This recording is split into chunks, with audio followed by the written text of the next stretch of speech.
Okay, so this one was 2017. I was expecting my daughter. And maybe that's why my daughter is so... My daughter is kind of more like my... Not even like my mother, like my great-grandmother. She's like an ancestor who came back to guide me and to check me. But anyway, here's the story of my daughter.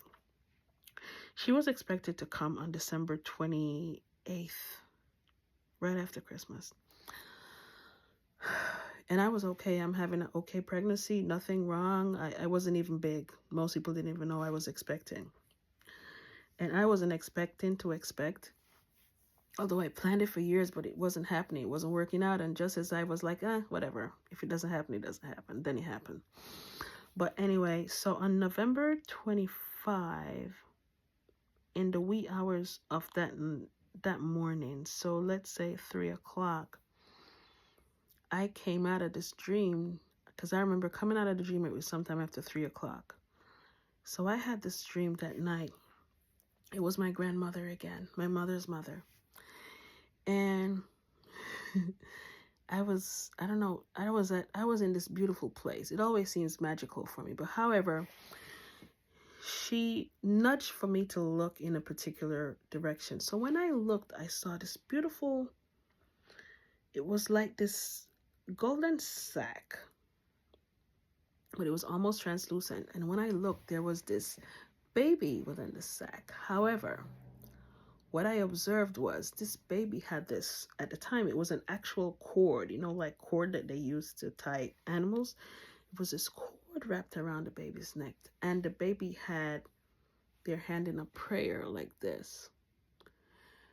But within the dream, I started to panic because it was like I was saying, don't you see the rope around the baby's neck? Don't you see the rope? Because as you look, the rope was going around tighter and tighter, and you could see the hands coming in closer and closer to the baby's neck. And by the time I looked back to my grandmother, I just came out of the dream.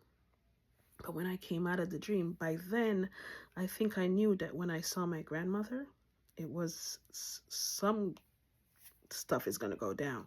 But anyway, so I woke up in a hissy fit. Waters didn't break. I was not in pain, but I just knew something wasn't right. So I touched my partner. I said, listen, I need to go to the hospital. And I think he thought I was crazy. He said, water break? Nope. Feeling pain? Nope. You don't need to go to the hospital. I said, I need to go to the hospital. I didn't explain to him I had the dream because I didn't want to go through, you eat too late. In Jamaica, if you have dreams that especially your family members don't understand, they tell you ate food too late. They say you eat too late. That was a nightmare. So I didn't tell him about the dream because I didn't have time to go through any of this with him. So I said, I need to go to the hospital. I don't care what you say. I'm going. And I started to get rest. He was still laying down. And then by the time I got dressed, I was like, I'm serious. He's like, you're serious? I'm like, I'm going to the hospital. I need to get checked out. Something is wrong. He jumped up. I don't even know what he dragged on. And we left. We went to the hospital. When I went to accident emergency, and they told me I needed to go up to, what you call it, maternal ward. I went up there. When I went there, as usual, the nurses are tired.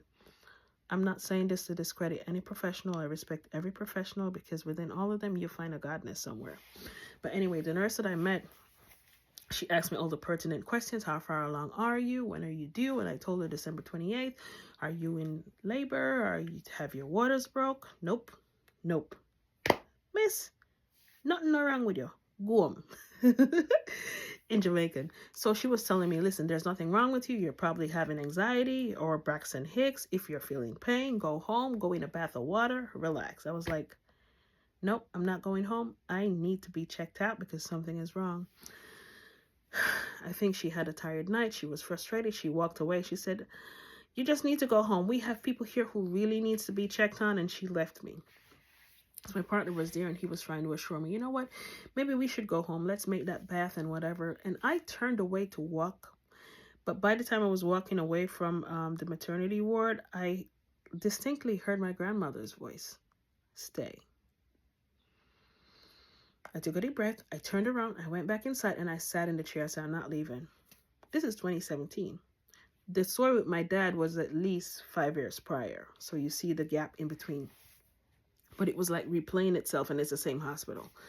So another nurse came around, and my partner by then was arguing, not with me, but arguing with them. Okay, she's here. Somebody, you should be able to check her out. And this nurse came, and I don't know where she came from. It's like she floated out of nowhere. But anyway, she was an angel for me that night. So she came, and I explained to her, I said, listen, I'm having this uneasy feeling. I know something is wrong. I just want you to check. Just check to tell me everything is normal. And she said to me, her shift is over, but you know what? I'm going to check you just for peace of mind so you can get some sleep tonight. And it took maybe about 15 minutes. She called me around to another room where they probably do delivery, I'm assuming.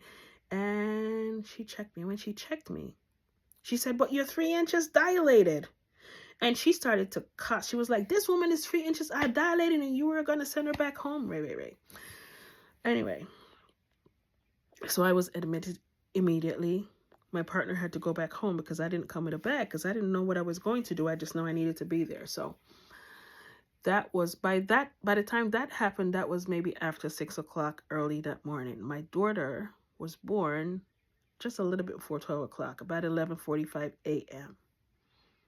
And I'll be honest with you, it wasn't a very painful delivery. I don't know. God's good. But let me tell you the part that touched me that I want you to understand. Remember that dream that I had after 3 o'clock? When my daughter was finally born, do you know how she was born? She was born with the umbilical cord wrapped around her neck, and her hand was like that around her neck. And until now, my daughter has a scar right here on her hand from where the umbilical cord, I don't know if it's a cord that cut her hand or the whole way they had to take her out. I don't know. But when she was born, I didn't get to see her. They had to take her to, I don't know, they call it the incubator or something. She was blue. So they had to work on her for a while. 2017, she was born November 25, 2017. The nurse that helped me that night, that early morning, I met God through her. God provided her to do that. And I wouldn't have moved if it wasn't for that dream, if it wasn't for a familiar face within my dream, who was my grandmother. Because by then, after years and years of seeing her after she had passed, I realized that when she comes, she's coming with a message. So I understand by then, by 2017, that when I see my grandmother in dreams, it is with an urgency. You observe and you move.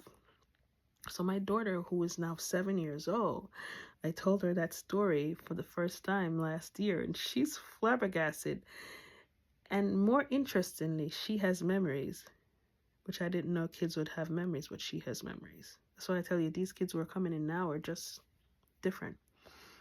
But I say this to say that there are many people, because of what you believe or what you were told, you discredit a lot of things that happen, and you say, oh, that's probably not real. Feel into it. If you're having a dream or you think you had a vision or something and you feel some sense of urgency, I'm not saying fear, because fear is not usually aligned with God. Fear is usually something that comes along to redirect you from a path that you should be going. Fear is something that comes in as an illusion when you're so close to your breakthrough. Fear usually comes in to try to hit you off course, I mean, when you get a dream or when you get an intuitive feeling that says, you know what, this is not right. You know what, I should probably check the doctor out. I'm not feeling a lot of pain, but there's something not right in this body, I want you to start listening to the signs, to the messages from Spirit. Christian, I don't care what religion you are. I can't even call all the religions now, because at the end of the day, we're not even in the time where we're talking about religion now. We're in the time where we're talking about God. That's it. Just God. Just love.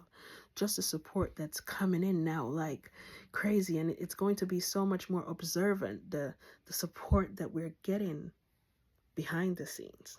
Okay? So that was a story of my daughter, how she came in and how Spirit saved my daughter, and how I trusted enough to move and obeyed and just listen and just knew that everything was going to be okay. And now I have a 7-year-old who's healthy and more connected to God than I was at 7 years old. She can tell you all of the books of the Bible from the beginning to the end. I never taught her that. Don't ask me how. She just knows. Trust and allow. Because God supports you, okay? Just the way I'm supported. You are. See you in the next one.